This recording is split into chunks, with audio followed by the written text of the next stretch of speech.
ระทมคมคืนเป็นสาวกลางคืนลำบากยากนักหนาถูกสังคมก้าวขานประณามนินทาเขาหาว่าผู้หญิงกลางคืนบ่ดี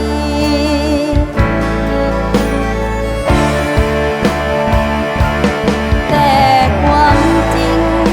ชีวิตมีความจำเป็นครอบครัวอยากเห็นดูแลเลี้ยงน้อง3 คนค่าของสิเขายากมากแพงเหลือทนจำต้องสู้พอจนเป็นคนผู้หญิงกลางคืน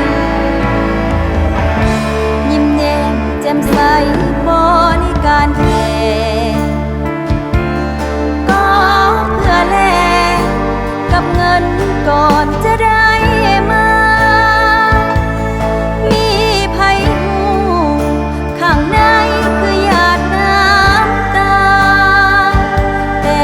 จำเป็นน้ำทางออกซอกบ่มี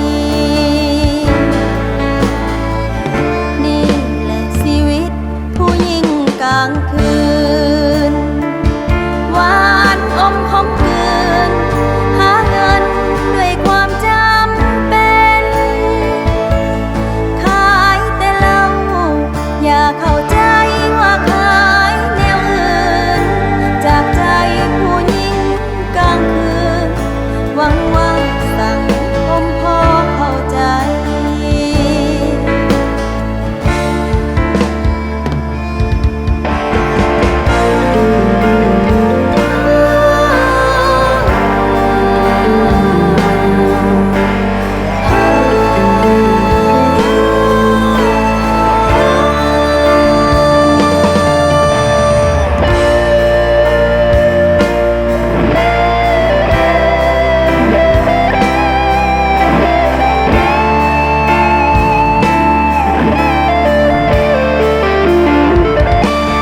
แต่ความจริง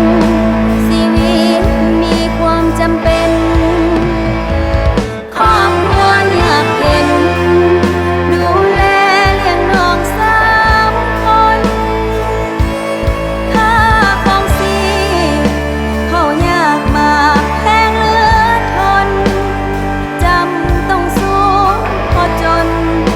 เป็นคนผู้หญิงกลางคืนยิ้มแย้มแจ่มใส